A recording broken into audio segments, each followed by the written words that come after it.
Hey guys, wanted to make a quick video on something that came to mind, but you know, divide and conquer is a good strategy for a king to create chaos, right? And when there's chaos, he can take control. And also, if we think about an evil tyrant, we also think that he wants to keep as many assets and land and space and housing and treasures for himself. So the more people that exist in the kingdom, eventually it's too much.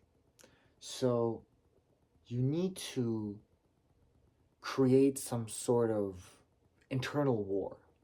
But how do you do that if the people get along with each other? One strategy that's being played out is you can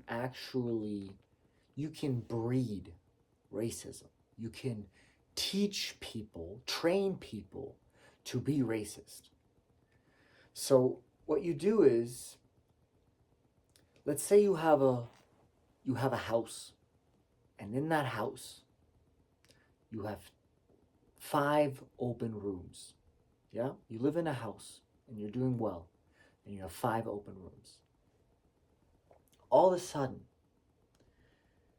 the state, the government is telling you that the neighboring tribe or another nation is under threat, under attack, and we need to take in people, right? So you have 5 rooms, right? So how many people do you think you can take into your home?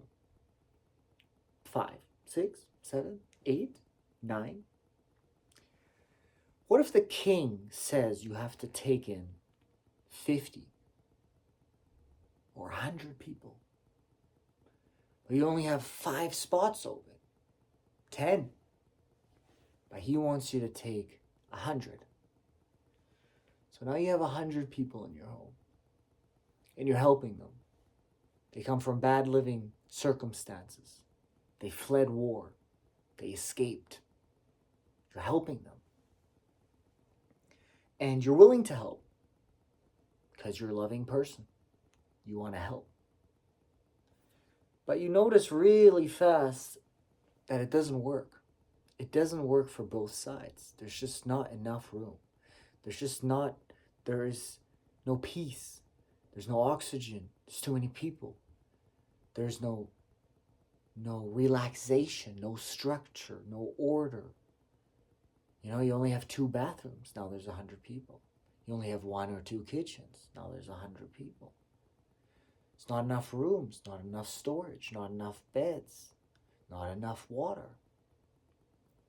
So then you think to yourself, man, it used to be better.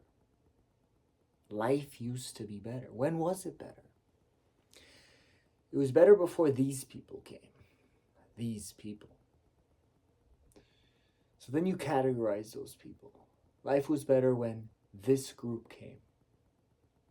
And eventually you start growing resentment towards that group in your house.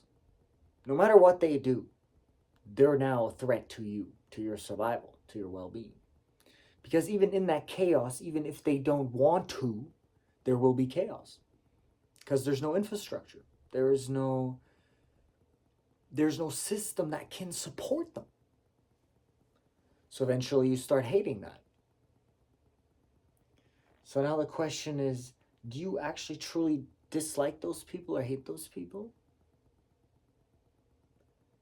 Or do you hate the person who sent them? And then we ask ourselves, well, why were they sent? Well, because we want to help them, right? Maybe. The question is, why were they sent? And why were they all sent to you? You know? Why so many? Why all at once? Why?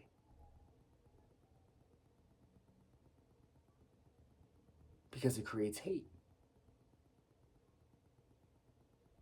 It creates separation. it creates anger to the point where you want to pick up a sword. To the point where you want to pick up a sword. Right? Most people, kind people, if they have 5 open rooms, completely open, they're probably willing to fill those. You know? We're quite generous people. We're nice, we're kind, we want to help. But no one's ready for 100. No one's ready for 50. So then it comes at your downfall. And then it's fight or flight. You abandon the home and let them take it, or you fight for your home. So you have abandonment or fight.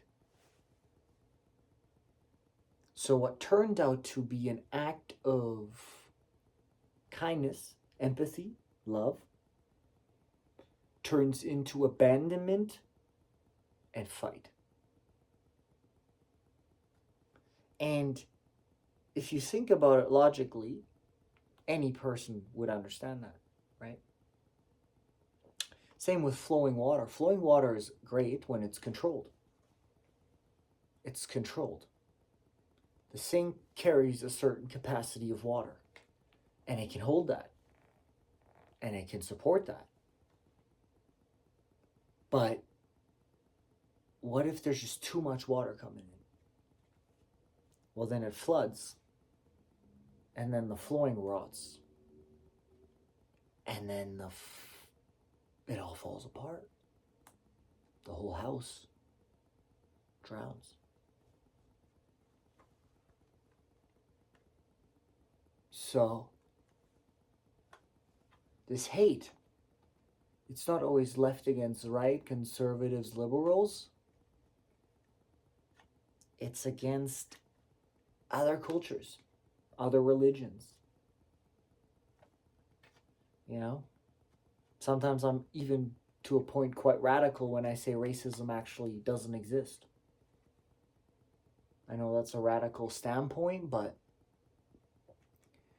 racism, it's like racism, you have to be, in a sense, such low IQ to be racist that your stupidity should outweigh your opinion, Because, in a sense, you should only be racist towards stupidity and laziness.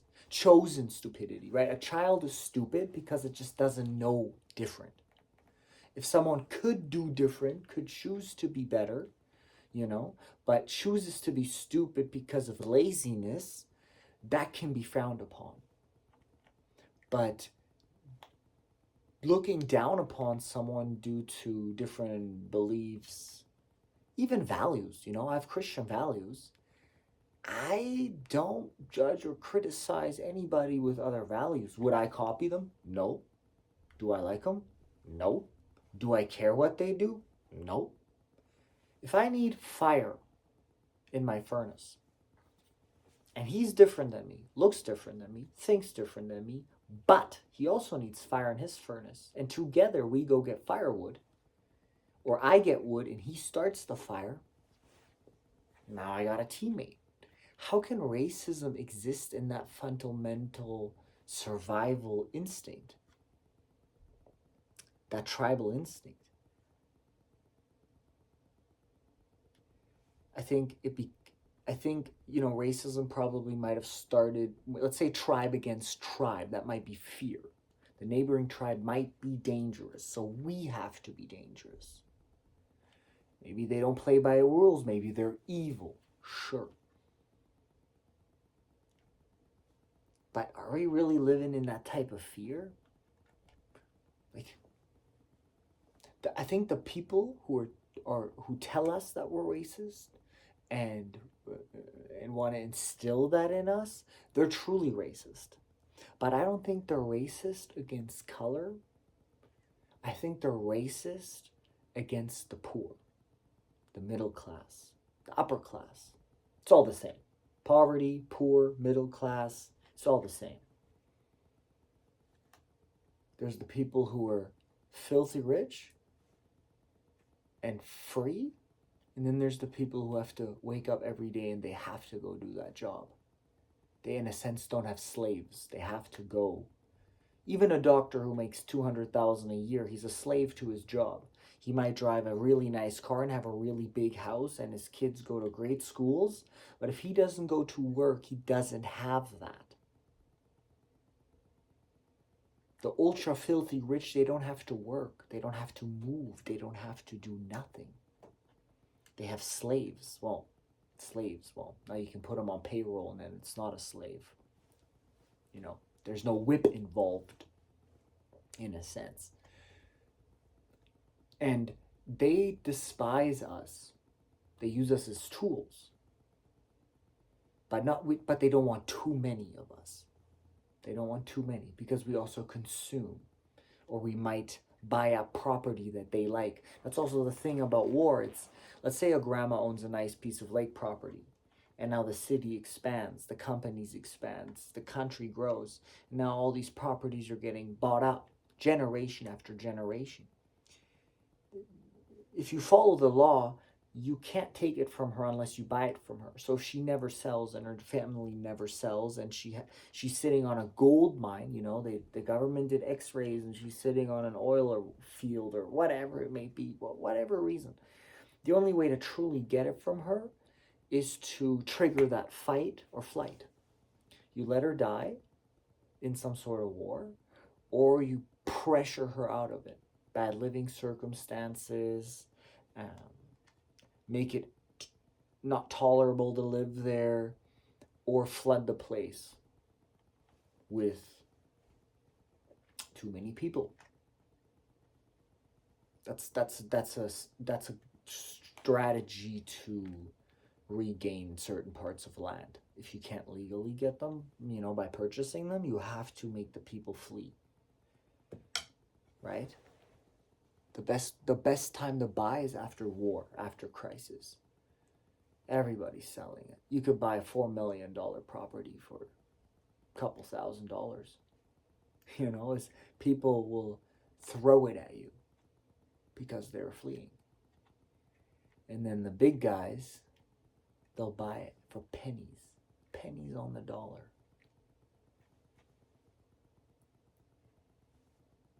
So,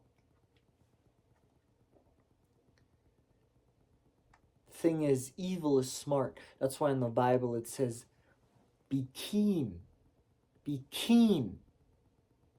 like a snake. The snake is Satan, the snake is the devil, right? But why does he say be keen like a snake? Smart, be smart, because Satan is smart. Satan is really smart. And he's using all his tricks all the time. The thing is, evil is also rich and also smart. So, and no matter how smart you are, if you ain't got money or a way out, you're cooked. And the flood is coming. So, you gotta prepare. And you see the society is the victim. Just go on TikTok, just scroll. I just got lost on TikTok again, and it's just, man, people are hurt, destroyed, no hope, angry, mad, complaining about things that are so minuscule, right? So minuscule. Their problems are so small, but in their mind they're so big that they, in a sense, ignore what's actually truly going on. And it's always easy to hide your ignorance behind a good heart, right? That's why women have a good heart. You know, women are I guess you could say, more liberal. They have more empathy. They put themselves more into other people's shoes. But the thing is, men put themselves in other men's minds. Women can feel the heart, maybe, they sympathize and they care. But the man questions the mind of the other man. Because if I can manipulate a woman, so can the enemy. And what makes you think that the enemy isn't manipulating your woman, right? The snake whispers into the ear of the woman. This doesn't make the woman smarter, dumber. It's just a weakness of the woman, which is also a skill. It's a two-sided sword. The empathy, brings love, it nurtures, right? They bring life into this world, but it can be turned against them. Where a man suffers in that way, that he doesn't have maybe that much empathy or understanding or emotional intelligence, but he understands men. He understands evil. And that's why God's like, listen, woman, you have the heart, but he has the mind, in a sense. Listen to him. Let the woman influence your heart, but you have to make the decision about, was this the snake? Is this the snake? Be smart like Satan. That's what it says. Be smart like Satan. Because that guy is freaking smart. Satan is smart. Very smart.